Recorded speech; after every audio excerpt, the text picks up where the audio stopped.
Assalamualaikum warahmatullahi wabarakatuh.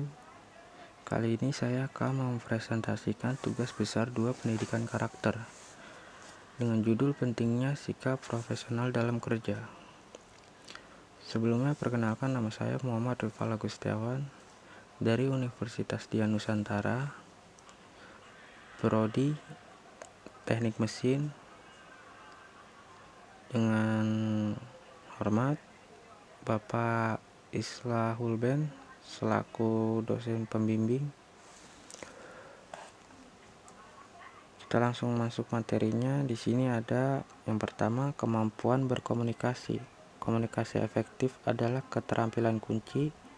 Komunikasi efektif adalah keterampilan penting yang diperlukan dalam berbagai aspek kehidupan, termasuk hubungan pribadi, lingkungan kerja, dan kehidupan sosial.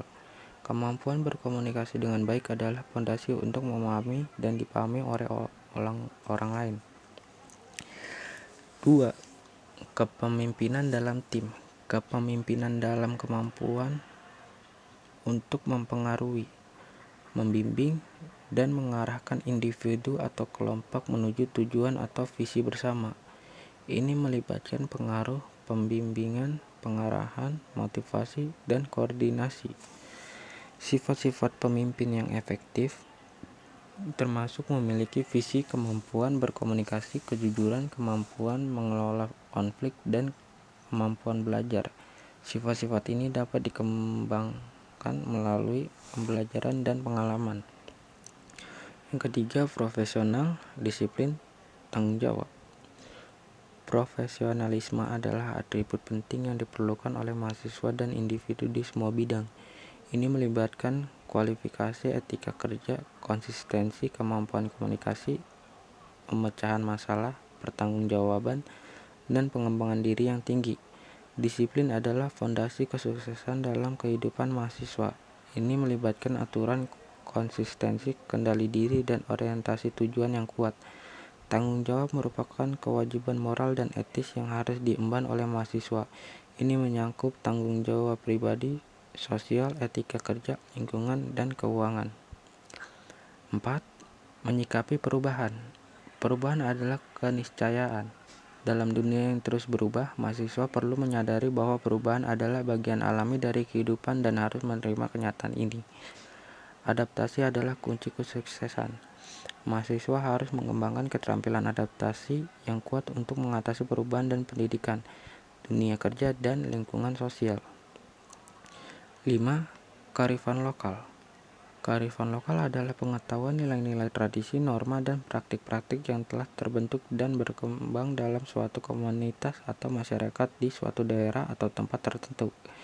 Ini mencakup pemahaman mendalam tentang lingkungan, budaya, dan cara hidup yang telah diwariskan dari generasi ke generasi. Kearifan lokal mencerminkan identitas dan kekayaan budaya suatu kelompok manusia serta berfungsi sebagai panduan dan dalam menghadapi berbagai aspek kehidupan sehari-hari dan tantangan yang dihadapi oleh komunitas tersebut. Yang keenam, di sini ada korupsi. Korupsi merupakan tindakan penyalahgunaan kekuasaan otoritas atau jabatan publik untuk mendapatkan keuntungan pribadi atau kelompok yang merugikan kepentingan publik yang dapat terjadi di berbagai faktor. Dampak korupsi termasuk pemborosan dana publik, ketidakadilan akses pelayanan, gangguan pada pembangunan, hilangnya kepercayaan masyarakat, dan merugikan investasi serta bisnis. Dan terakhir 7. Pencegahan korupsi. Peran aktif dari pemerintah, institusi, dan individu sangat penting dalam pencegahan korupsi. Pembuatan dan penegakan hukum, pengawasan transparansi, pendidikan dan kesadaran, serta partisipasi aktif masyarakat merupakan elemen penting dalam upaya ini. Dengan kerjasama dan dukungan dari seluruh elemen masyarakat, diharapkan lingkungan yang transparan, akuntabel, dan bebas dari korupsi dapat tercipta dan menciptakan masa depan yang lebih baik untuk generasi mendatang. Sekian dari saya, terima kasih. Assalamualaikum warahmatullahi wabarakatuh.